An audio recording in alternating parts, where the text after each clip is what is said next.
सबसे पहले पाकिस्तान। मैं हूं डॉक्टर नबीहा अली खान। प्रोग्राम आप देख रहे हैं पूरा सच। नाजरीन, रेलवे की अगर बात कर ली जाए तो रेलवे एक ऐसा महकमा बन चुका है जिसमें परेशानियां, टेंशनें, प्रॉब्लम सब साथ साथ चल रहा है। और अगर आप इसके बजट की बात करें तो वो भी बहुत कम कर दिया गया है। अगर आप लोगों की सैलरीज की बात करें या उनके इंसेंटिव्स की बात करें या उनके जो सरकारी मुलाजमीन को पेंशन दी जाती हैं, रिटायरमेंट के बाद जो पैसे दिए जाते हैं उसकी बात करें तो हर चीज़ जो है वो यहाँ पर देर है, और देर भी है और साथ में देर भी है। लेकिन उसके बावजूद भी कुछ अच्छे काम भी जो है वो किए जा रहे हैं। बल्कि एक अच्छा काम ये किया गया है कि पाकिस्तान रेलवे में गुज़श्ता दिनों जो है जनाब वज़ीर आज़म शहबाज शरीफ ने बिजनेस एक्सप्रेस ट्रेन के लिए जदीद बोगियों का इफ्तिताह किया है, जो कि एक अच्छी बात है। जदीद टेक्नोलॉजी आनी चाहिए, जदीद बोगियाँ आनी चाहिए थी और बिजनेस ट्रेन को मज़ीद जो है वो अपग्रेड होना चाहिए था, जो कि वज़ीर आज़म शहबाज शरीफ साहब ने जो है वो किया है। मगर ट्रेन के सफ़र के महफूज बनाने की जिम्मेदार कौन है, इसका जवाब कौन देगा?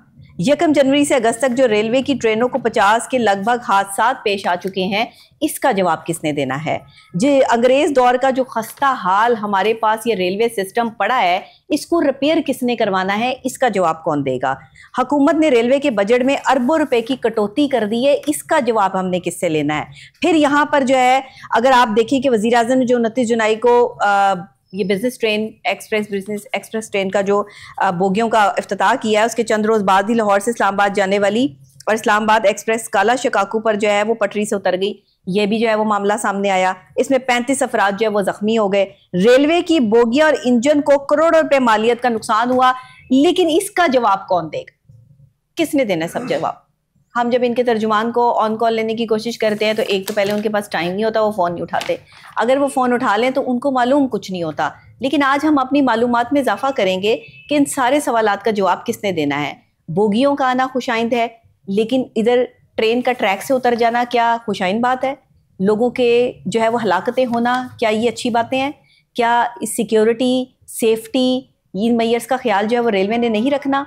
सिर्फ पैसे लेने का, सिर्फ जो है वो रोज़ाना बिजनेस ट्रेन के किराए बढ़ाने का ख्याल जो है वो रेलवे को आना है, और अरबों रुपए की जो कटौती की जा रही है इस बजट में, इसका जवाब कौन देगा? आइए अली फारूक मलिक की रिपोर्ट देखते हैं। उसके बाद वो हमारे साथ स्टूडियोज़ में है, उनसे भी बात करेंगे और साथ बाबर रजा साहब को भी ऑन कॉल लेंगे, जो तर्जुमान है रेलवे के। उन्हें भी जो है वो ऑन कॉल लेकर उनसे सवाल करेंगे। पता तो उन्हें कुछ होगा नहीं, लेकिन हम उनसे पता करने की भरपूर कोशिश करेंगे। आइए रिपोर्ट देखते हैं। पाकिस्तान रेलवे में गुज़श्ता दिनों वज़ीर आज़म मियां मोहम्मद शहबाज शरीफ ने बिजनेस एक्सप्रेस ट्रेन की जदीद नई चीनी कोचेस का इफ्तिताह किया, जो कि खुश आइंद अमर है। मगर ट्रेन के सफ़र को महफूज बनाने की जिम्मेदारी किसकी है?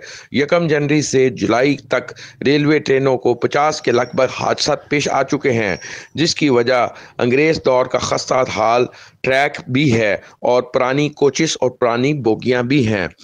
बताया गया है कि हुकूमत ने रेलवे के बजट में अरबों रुपए की कटौती कर दी है, जिससे अंदाज़ा लगाया जा सकता है कि हुकूमत की ट्रेन के सफ़र को महफूज बनाने में कितनी दिलचस्पी है। वज़ीर आज़म ने 29 जुलाई को बिजनेस एक्सप्रेस की चीनी कोचेस का इफ्तिताह किया, मगर इसके चंद रोज़ बाद ही लाहौर से इस्लामाबाद जाने वाली इस्लामाबाद एक्सप्रेस काला शिकाकू पर पटरी से उतर गई, जिसके नतीजे में 35 अफराद जख्मी हुए। रेलवे की बोगियों और इंजनों को करोड़ों रुपए मालियत का नुकसान हुआ। रेलवे मिनिस्टर ने स्टेशनों की हालत बेहतर बनाने के लिए सफाई सुथराई पर तवज्जो दे रखी है, मगर रेलवे के ट्रैक और बोगियों की मरम्मत की बहाली के लिए कुछ नहीं किया जा रहा। रेलवे के फजदा हाल इंजनों की मेंटेनेंस के लिए फंड फ्राहम नहीं किए जा रहे। खराब खस्ता हाल ट्रैक किसने ठीक करना है? हुकूमत कोई तवज्जो नहीं दे रही। अगर ट्रैक की मरम्मत ना की गई, खस्ता हाल बोगियों और लोकोमोटिव्स को अपग्रेड ना किया गया तो खुदा न खास्ता रेलवे ट्रेनों को मजीद हादसा भी पेश आ सकते हैं। जी नाजरीन, कहीं ट्रेन से बोगियां उतर जाती हैं, कहीं हादसा ट्रेन को पेश आते हैं, कहीं आम मुसाफिर को जो है उसका सामान गुम हो जाता है, कहीं किसी जगह पर जो है वो सफाई सुथराई के इंतजाम नज़र नहीं आते, कहीं सिक्योरिटी के मसाइल नज़र आते हैं रेलवे में, कहीं पेंशनर्स जो हैं वो सरापा एहतजाज नज़र आते हैं, कहीं इनके अपने ही वर्कर्स जो है वो सरापा एहतजाज नज़र आते हैं। अब ये बिजनेस ट्रेन की बोगियों के हवाले से बात कर लेते हैं और साथ ही परेशानियों के हवाले से बात कर लेते हैं। रेलवे के हवाले से कभी कोई अच्छी खबर तो हमारे प्रोग्राम में जो है वो शायद ही हमने दी हो। आज एक छोटी सी अच्छी खबर थी, वो आपके साथ शेयर कर दी है। अली फारूक मलिक, क्या कहेंगे आप इस हवाले से? आप तो रेलवे की बीट करते हैं, कैसे बर्दाश्त करते हैं आप इतना स्ट्रेस? जी डॉक्टर साहब, बहुत शुक्रिया, बहुत मेहरबानी आपकी। ये आपने खुद प्रोग्राम के शुरू में बताया कि जिस तरीके से ये बिजनेस एक्सप्रेस की कोचेस का अफ्ताह किया गया, चाइनीज़ टेक्नोलॉजी पाकिस्तान में आई पहली दफ़ा, और ये बड़ी खुशाइन चीज़ है कि 2-1 सालों में मेहनत की गई इस पर, और कुछ ईमानदार जो रेलवे के ऑफिसर्स थे उनकी कोशिशों से ये मुमकिन हो सका। और ख्वाजा साद रफ़ी का भी इसमें हाथ था, जो साबिक वज़ीर थे, जिसका अफ्ताह प्राइम मिनिस्टर साहब ने किया। लेकिन प्राइम मिनिस्टर साहब ने इफ्तिताह किया, रेलवे स्टेशंस की भी हालत ज़ार बेहतर बनाई गई कुछ निजी ठेकेदारों की मदद से, और उसमें कुछ हुकूमत पंजाब का सफाई सुथराई का जो प्रोजेक्ट था उसमें ला के उसको भी खूबसूरत बना दिया, साफ़ सुथरा कर दिया। असल चीज़ ये है कि रेलवे के जो ट्रैक की सूरत हाल कैसे बेहतर होगी।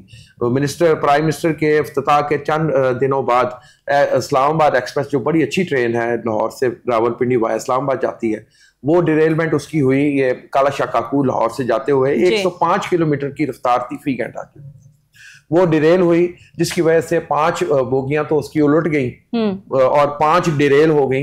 ये डिरेलमेंट डॉक्टर साहब जैसे प्रोग्राम के आगाज में बताया कि 45 से 50 के करीब वाकयात हो चुके हैं हादसात के। अब ये जब हादसात हो रहे हैं, अब ये रोलिंग स्टॉक रेलवेज का ये भी बताता चलूं 70% पुरानी कोचेज हैं, 70% पुरानी इनकी फ्रेट वैगने हैं, और जो इंजन भी 70% पुराने हैं। जब आप नई गाड़ी लेंगे, उसकी मेंटेनेंस आप नहीं रखेंगे तो आहिस्ता आहिस्ता वो कटारा हो जाएगी।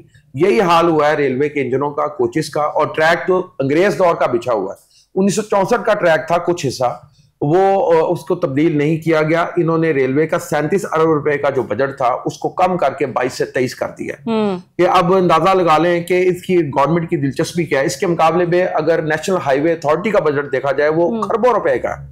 नहीं तो ये बिजनेस ट्रेन आपने बताया इस्लामाबाद से जो है वो लाहौर आने वाली बिजनेस ट्रेन को ये हादसा पेश आया? नहीं डॉक्टर साहब, इस्लामाबाद एक्सप्रेस को हादसा पेश आया। इस्लामाबाद एक्सप्रेस, ये मैंने सिर्फ आपको इस्लामाबाद एक्सप्रेस इतनी बोझल हालत में थी बेचारी। डॉक्टर साहब, बोझल हालत उसकी ये थी कि ट्रैक की बेसिकली बोझल हालत है। ट्रैक पे अगर आप ट्रेन पे बैठेंगे तो डॉक्टर साहब, मैंने इंडिया की ट्रेनों पे भी सफर किया है, तो ग्लास ऐसे हिलता नहीं है, और अगर आप ये ग्लास रख के आप इस पे टेबल पे रख दें चलती ट्रेन पे, तो थोड़ी देर बाद वो ग्लास नीचे गिर जाएगा। यहां से आप देख लें कि अलाइनमेंट ट्रैक की कितनी खराब है, कितना फसूदा ट्रैक है। ये मौत का ट्रैक है, मैं इसको कहूंगा। और डॉक्टर साहब, आपके प्रोग्राम की फसाद से मैं बता दूं, नहीं ये जो फिल्मों में, मैं तो कभी ट्रेन का सफर किया नहीं, मुझे आइडिया नहीं है, मुझे बताएं ये जो फिल्मों में इतनी तेज तेज ट्रेन हिलती हुई दिखाई देती है, ये रियल ट्रैक पर चल रही है तो ये गलत है होता है ट्रैक, मतलब कि ये सही नहीं है इनका ट्रैक की हालत खराब है, जितनी अलाइनमेंट वैसे ही ट्रैक की अलाइनमेंट जितनी खराब होगी ट्रेन उतनी ही कोले खाएगी। यस, ये मैं आपको बताऊं। और ट्रैक की अलाइनमेंट जितनी अच्छी होगी, अलाइनमेंट उसकी बेहतर होगी, स्मूथ ट्रेन का सफर रहेगा।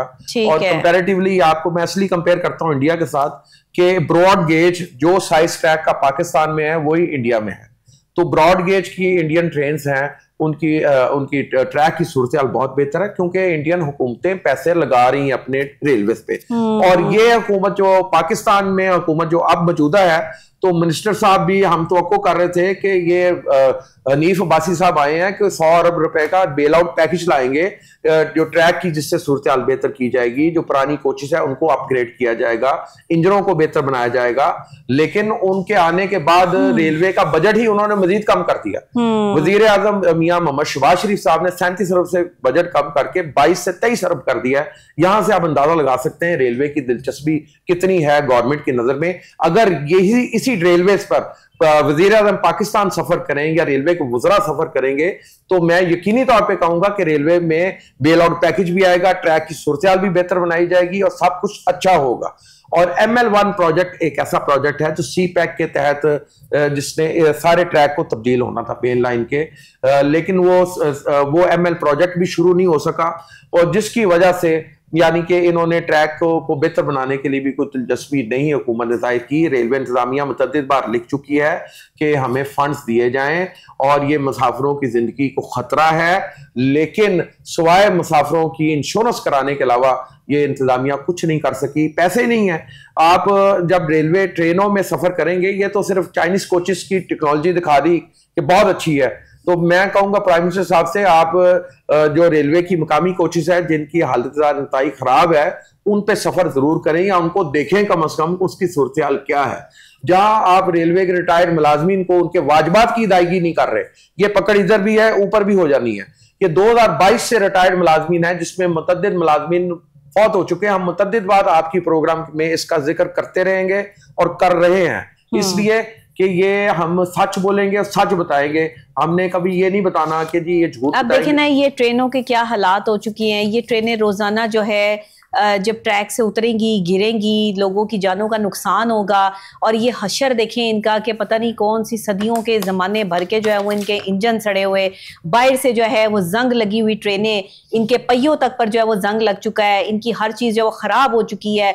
वही पुराने ज़माने की 1947 की जो है वो ट्रेन का कलर चलता आ रहा है, वो वही चीज़ें जो है वो सारी ना उसको, मुझे तो लगता है कभी इसको कलर भी नहीं किया ट्रेन को, तो अंदर से इन्होंने जो है वो क्या ठीक करना होगा। और ये जो जिस तरह की ट्रेन की हालत है जंग आलूद, तो अंदर से गद्दियां भी फटी हुई, और पता नहीं लोग किस तरह इसमें जो है सफर करते होंगे।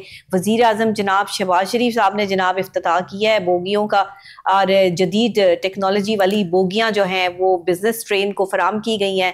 तो ट्रैक ही सही नहीं होगा सर, तो फिर बोगी कहाँ पे जो है वो क्या फायदा होगा। वो कल को बिजनेस ट्रेन भी जो किसी खुदा ना खास्ता जो है मामलात में जो है वो आ गई। मैं तो नहीं बोलना चाहती कुछ भी, तो फिर ये जदीद टेक्नोलॉजी की बोगियां कहाँ जाएंगी, इसका भी जवाब दे देना था हमें। डॉक्टर साहब, ये जो जदीद टेक्नोलॉजी की कोचेस हैं, ये चाइना की टेक्नोलॉजी पाकिस्तान में पहली दफ़ा आई है।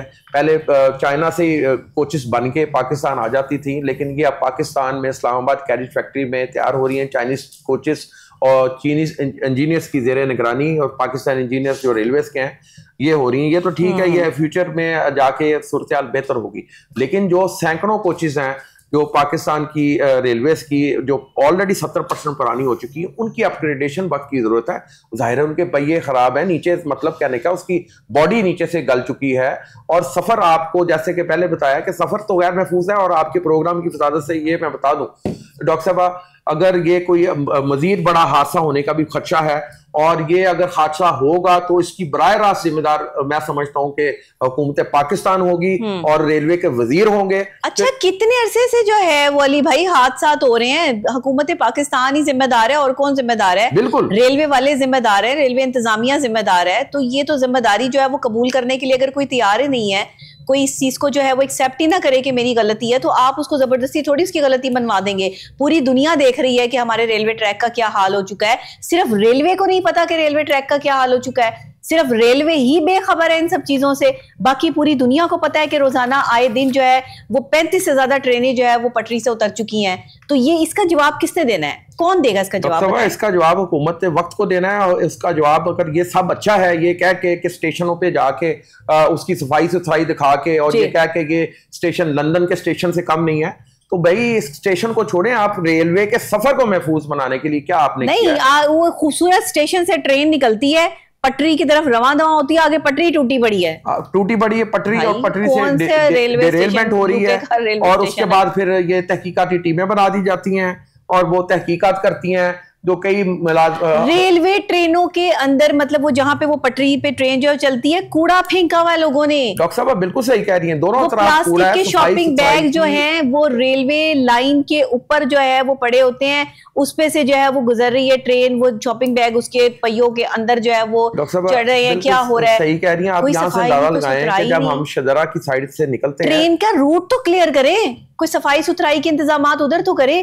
ये मतलब ऐसी ऐसी जगहों से ट्रेन जो है वो आपकी गुजर रही है, ये तो अंग्रेज जमाने की गुजर रही है, वहां तो सफाई सुथराई के इंतजाम नहीं है, लोगों की रिहाइश है, और लोग जो है वो वहां पे गंद फेंकते हैं। ये ट्रेन कूड़ेदान बनाया हुआ उन्होंने। मैं ये रेलवे ट्रैक मुझे कोई आर महसूस नहीं होती। ट्रेन का सफर अंग्रेज दौर में ज्यादा महफूज था, क्योंकि उन्होंने ट्रेन पे पैसे भी लगाए, इन्वेस्टमेंट की, और बेसिकली ट्रेन चलती ही इन्वेस्टमेंट से है। ट्रेन को आप जब तक मैनेजमेंट उसकी नहीं रखेंगे, एक चीज इलेक्ट्रॉनिक है, इलेक्ट्रॉनिक चीज को कितनी देर आप चला लेंगे? जाहिर है वो कहीं किसी जगह पर जो है वो उसमें कोई शॉर्ट सर्किट भी हो सकता है, उसकी वजह से कोई और मामलात भी हो सकते हैं, वो चीज़ ख़राब भी हो सकती है। आप उसको जब दोबारा रिपेयर करेंगे, एक ही चीज़ को 10 दफ़ा रिपेयर करके जब आप इस्तेमाल कर रहे होंगे, तो वो किसी भी जगह ब्लास्ट कर सकती है, क्योंकि उसकी मियाद खत्म हो चुकी है। डॉक्टर साहब ये अब दूसरा, और ये ट्रेनों की मियाद भी खत्म हो चुकी है आपके पास ट्रैक, रेलवे ट्रैक की मियाद खत्म हो चुकी है, और आप उसी पर जो है वो ट्रेनें चला रहे हैं, लोगों की जानों को दुश्मन बने हुए। मैन पावर की भी कमी है,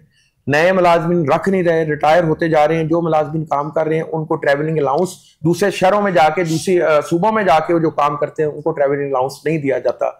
नहीं दिया, 3-3, 4-4 साल से नहीं दिया जा रहा। यहाँ से अंदाजा अली भाई, मैंने तो यहाँ पर एक चीज देखी है और वो ये है कि लापरवाही जो है वो इस रेलवे के महकमे में इस कदर है कि जितने आला अफसर हैं वो सिर्फ अपने पैसे जो है वो लेते हैं, अल्लाह का शुक्र अदा करते हैं, रेलवे के बड़े बड़े घरों में महलात में जो है वो रह रहे हैं, कई कई किनालों पर जो है वो इनको कोठियां मिली हुई हैं, पेट्रोल इनके फ्री है, बिजली इनकी फ्री है, गैस इनको फ्री है, हर चीज इनको फ्री है। रेलवे मुलाजिम की जो छोटा मुलाजिम है उसकी तो जिंदगी कोई नहीं है। क्वार्टरों की अफसर जो है अफसर शाही अय्याशी कर रहे हैं। सही कह रहे हैं। क्वार्टरों की अरसा दराज से मेंटेनेंस नहीं हुई और हाल ही में एक क्वार्टर लाहौर डिवीजन में गिरा जिसके नतीजे में वो गरीब का गिरा है, बिल्कुल वो गरीब का गिरा, वो गरीब मुलाजिम का गिरा, बारिश के नतीजे में गिरा जी। और मेंटेनेंस अलाउंस भी 5% किसी अमीर बंदे का आज तक आपने किसी अमीर अफसर का घर गिरते हुए सुना? नहीं, किसी अफसर कभी आपने किसी अमीर जो है वो अफसर को किसी परेशानी का शिकार देखा? यानी कि वो बंदा जो किसी बड़ी पोस्ट पर जो है वो बैठा हुआ है उसको तो आपने बेसिकली काम करने वाले ना ये लोग होते हैं जो दिहाड़ीदार लोग होते हैं, ये लोग होते हैं जो ये मासूम तबका होता है, मजलूम तबका होता है, बेसिकली इनको अपग्रेड करना था।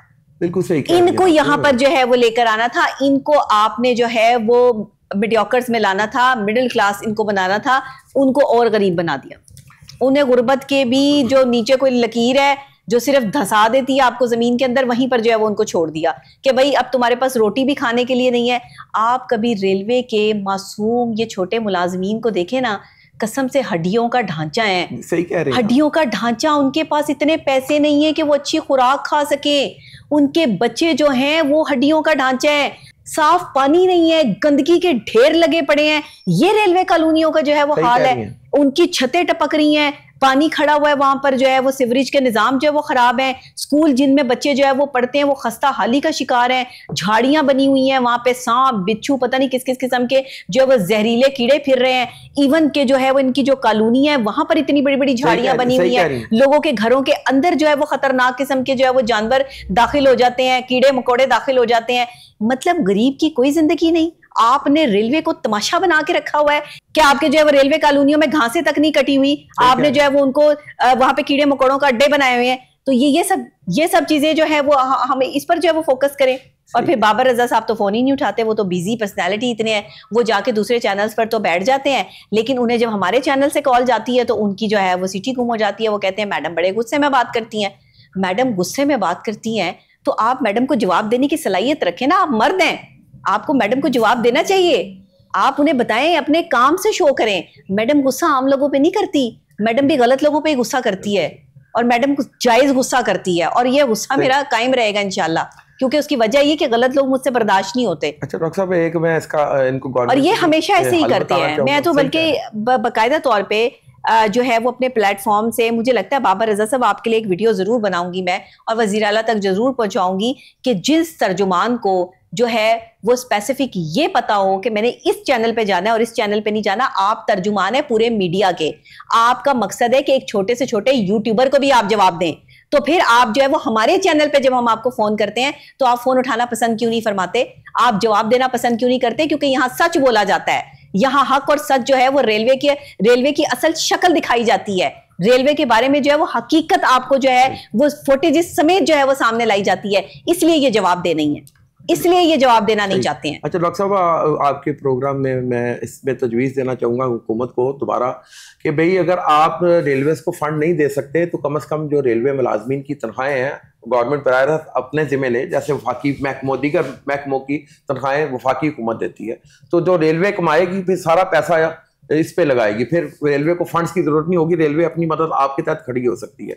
लेकिन अगर आप रेलवेज की मुलाजमीन की तनख्वाहें अपने जिम्मे नहीं लेते तो फिर आपको रेलवेज को पैसे देने पड़ेंगे जिस तरह बाकी रेलवेज ममालिक की यानी उसको हुकूमतें देती हैं, वरना ये एक्सीडेंट होगा, हादसा होंगे तो ये जिम्मेदारी प्रायर राष्ट्र प्राइम मिनिस्टर ऑफ पाकिस्तान, हुकूमत पाकिस्तान और वजीर रेलवे पर आयद होगी। लेकिन ये आयद करेगा कौन, आप या मैं आयद करेंगे जिम्मेदारी? डॉक्टर साहब, ये अखलाकी तौर पर जिनके लोग मर गए हैं उनको तो जो है वो पैसे देके उनका मुंह बंद करवा दिया जाता है, फिर आप क्या करेंगे? वो रेलवे ट्रैक नहीं ठीक करवाना, रेलवे ट्रैक नहीं ठीक करवाना, लोगों के घरों में पैसे दे के उनको मुंह बंद करा देने के पैसे दे दिए, उनको कंपनसेशन अलाउंस दे दिया, ये दे दिया कि भाई आपका बंदा जो है वो मर गया है, दुनिया से चला गया, ये लो पैसे चुप कर जाओ। डॉक्टर साहब, रेलवे का ट्रैक महफूज उस वक्त होगा जब वीआईपी लोग इस पे सफर करेंगे, रेलवे का ट्रैक महफूज ही नहीं है।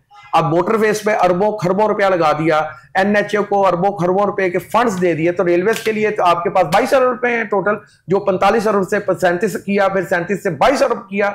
ये वजीर रेलवे को इसका जवाब देना चाहिए कि किसने रेलवे के रिटायर्ड मुलाजमीन के वाजिबात देने हैं। वजीर रेलवे साहब, आपकी जिम्मेदारी बनती है, ये आपने देने हैं, ये आप लेकर आए पैसे हुकूमत से, नहीं ला सकते आप इस्तीफा देके घर चले जाएं कि भाई मेरे पास में नहीं है, मैं नहीं दे सकता। आप उन गरीब रिटायर्ड मुलाजमीन की बदुआएं ना लें। अच्छा, मुझे ये बताएं, ये जो इतना भी बजट आएगा, आपको लगता है कि ये भी लगेगा? डॉक्टर साहब, ये बजट लगेगा, ये पीनट्स हैं। कहाँ लगेगा? अभी तो 100 अरब के करीब इनकी, ये लास्ट जो बजट था, मैं आपको थोड़ा सा दादोशुमार बता दूं जो मेरे पास है, 37 अरब रुपए का बजट था लास्ट फाइनेंशियल ईयर में जो रेलवेज को दिया गया 2024-25 में। जो अब है वो 22 से 23 अरब है 25-26 यानी लोग बढ़ाते हैं, ये कम कर रहे हैं। हाँ, इन्होंने 37 अरब का बजट दिया, जिसमें से 35 अरब रुपया रेलवेज की वर्कशॉपों में लगा। कोचेस की कुछ हालत बेहतर हुई, लेकिन कोचेस की हालत 12 अरब रुपए गुम कर लिए बीच में से। नहीं डॉक्टर साहब, नहीं, 37 से 2 अरब सिर्फ नहीं लगा, बाकी सारा का सारा लगा, वो लैप्स हो जाता है। बाकी जो बजट आप इस्तेमाल नहीं करेंगे ना, वो साथ साथ गवर्नमेंट आपको देती है, इसके लिए एलोकेट करती है। वो 37 अरब में से 35 अरब कमाता क्या है रेलवे? रेलवेज ने डॉक्टर साहब इस बार भी अच्छी कमाई की है। रेलवेज की तरफ से 87 से 90 अरब रुपया कमाया गया है, लेकिन 87 से 90 अरब रुपया कमाया गया है। हाँ जी, लेकिन डॉक्टर साहब रेलवे के अखराजात जो है ना, वो उसकी आमदनी से ज्यादा है। अखराजात आपके 130 से 140 अरब के करीब हैं, जिसमें आपने रेलवेज की तनख्वाहें भी देनी है, पेंशन भी देनी है, उसके बाद फिर ये सारा अदातो शुमार का गोरख धंधा में आपको। आप मुझे एक बात बताएं, चले जी 90 अरब ही जो है वो बजट लगा लेते हैं, 90 अरब जो है वो रेलवे ने कमा लिया, 22 अरब जो है वो हुकूमत की तरफ से आ गया, तो ये सारा बजट लगाकर भी जो है वो इनका पूरा नहीं पड़ रहा। डॉक्टर साहब, उसमें मेजर सबसे ज्यादा चीज है, मेजर कटौती होती है तनख्वाहों की। तनख्वाहें जब महाना जो इनकी अरबों रुपए का तो तनख्वाहों का बजट बनता है, उसके बाद जो रेलवे मुलाजमीन हैं रिटायर्ड, उनकी पेंशन्स भी इधर से ही जाती है, और वो तकरीबन वो समझ लें कि आधे से ज्यादा बजट तो जो है ना, वो सारा का सारा इधर ही लग जाता है। तो ट्रेनें कम कर दें, और ट्रेनें कम करेंगे तो आमदनी का जरिया इनका फिर कम होता जाएगा। अब यहाँ से अंदाजा लगा लें, ट्रैक सही कर लें। ट्रैक सही करने के लिए तो उन्होंने कहा है कि जी हमें आप कहेंगे पैसे नहीं है इनके पास। नहीं है, यही तो सारा रोना इस चीज का कि ट्रैक सही करने के पैसे नहीं है, ट्रेनें इन्होंने इतनी चलानी है क्योंकि पैसे इकट्ठे करने हैं, तो जो ट्रेन ट्रैक पे चढ़ेगी वो उतर गई, तो जितने लोग मर गए वो अल्लाह को प्यारे हो गए, चलो सुकून हो गया। किसी जगह से उतारी, वो नहीं उस जगह पे लगा के बेहतर लगा दी, उस जगह से उतार के जो पुरानी पटरी उधर लगा दी, ये इस तरीके से सिलसिला चल रहा है। तो इस तरह तो ट्रेनें नहीं चलती, ना इस तरह रेलवे चलता है। ये वो तस्वीर है जो सिर्फ पूरा सच में दिखाई जाएगी डॉक्टर साहब, सिर्फ पूरा सच में दिखाई जाएगी। और दूसरा मैं आपकी प्रोग्राम की वजह से बता दूं, जिन सहूलियात का प्राइम मिनिस्टर साहब ने इफ्तिताह किया है रेलवे स्टेशन पर, वो सहूलियात फ्री नहीं है। वो पहले भी हमने आपको बताया कि रेलवे स्टेशन पर जो वेटिंग रूम्स बनाए गए हैं एसी वाले, फी मुसाफिर 300 रुपया आयद कर दिया गया जी। अगर आपने बैठना है तो 300 रुपया दें, अगर फैमिली आपकी 5 बंदों की तो 1500 रुपया लाएं तो बैठे, वरना आप बाहर बैठे। बाथरूम जो रेलवे स्टेशन पे उनको बनाया गया, बड़ा अच्छा बनाया गया, उसके लिए 50 रुपए फी मुसाफिर उन्होंने उस पर भी लगा दिए वॉशरूम पे। हाँ जी। और दूसरा ये आप अंदाजा लगाएंगे, सहूलियत फ्री नहीं है, किसी चैनल ने नहीं बताया, सब चैनल्स ने सब अच्छा दिखाया, लेकिन हम पूरा सच बताएंगे कि भाई असल तस्वीर ये है कि आपने जो रेलवे की टिकट है उसके अंदर ही सारी चीजें। डॉक्टर साहब, आप कभी PIA जाएंगे एयरपोर्ट पे तो वहां लॉन्चेस में बैठे तो वहां पैसे चार्ज करते हैं। चलें जी, बाबर रजा साहब को मुसलसल जो हमारी टीम कॉल मिला रही थी, लेकिन उन्होंने कॉल अटेंड करना मुनासिब नहीं समझा, क्योंकि उन्हें पता ही कुछ नहीं होता, तो उन्होंने बताना क्या है। तो फिर इस वजह से जो है वो हमने उनको फिर भी कोशिश की कि उनको ऑन कॉल लें, उनसे पूछें कि जो इफ्तिताह हुआ रेलवे का मौकफ आ सके, चीजें आ सके। हम कोई दुश्मन नहीं है या कोई हमारी कोई दुश्मनियां नहीं चल रही है रेलवे के साथ, लेकिन जो चीजें हो रही हैं हमें उसका जवाब तो देना है ना, और जवाब तो लेना है। जाहिरी बात है, टैक्स देते हैं, हमारे टैक्स के जो है वो पैसों से सैलरियां जाती हैं। सरकारी मुलाजमीन जो है वो ऐसे ही मौजे नहीं कर रहे, एक आम सिविलियन जो है वो अपने खून पसीने की कमाई जो है वो टैक्स की सूरत में जो है वो इनको दे रहा है, तो फिर जवाब लेना भी बनता है। हम एक आम शहरी भी हैं और एक जो है वो बाकायदा तौर पर जो है वो सहाफी भी हैं, ताकि हमें ये जवाब लेना हमारा हक है। लेकिन अगर आप जवाब नहीं देंगे मैं वीडियो करूंगी आप। डॉक्टर साहब एक आखिरी में बात ब्रेक लेनी है मुझे जी। एक सिर्फ लास्ट बात करूंगा कि जो प्राइम मिनिस्टर साहब ने इफ्तिताह किया तो आम रेलवे के मुलाजमीन ने गिला किया मजदूरों ने कि हम मिलना चाहते थे, हमें मिलने नहीं दिया गया। तो वजीर आजम साहब को मिलना चाहिए था, उनकी बात सुननी चाहिए थी। जाहिर है उन्होंने सारे अपने चार्टर ऑफ डिमांड पेश करना था, अपनी परेशानियां बतानी थी, जिससे आप नहीं मिल सके। आपके वोटर भी हैं वो। पाकिस्तान वाहिद कंट्री है जहां पे आप बड़े लोगों से मिलने के लिए अपनी जूतियां घसीट दें, लेकिन आपको मिलने की इजाजत नहीं मिलेगी। वो पब्लिक सर्वेंट्स जिनकी गाड़ियों पे गवर्नमेंट ऑफ पाकिस्तान की प्लेट्स लगी हैं, इनकी गाड़ियों पर लगा होना चाहिए था सर्वेंट ऑफ पाकिस्तान, ताकि इनको पता होता कि ये पाकिस्तान के अवाम के मुलाजिम हैं। ये जो है वो यहाँ पर हुक्मरान जो है वो यहाँ काबिज नहीं है। इनका फर्ज बनता है कि अवाम के लिए काम करें। तो कहते हैं मैं खादिम हूं। हाँ जी, खादिम है, तो फिर खादिम को फिर बात सुननी चाहिए ना। बिल्कुल सुननी चाहिए। खादिम आला भी रहे हैं वो, तो उनको बात सुननी चाहिए थी। बहरहाल ब्रेक लेते हैं, ब्रेक के फौरी बाद जो है वो वापस होते हैं। मेरे साथ रहिएगा।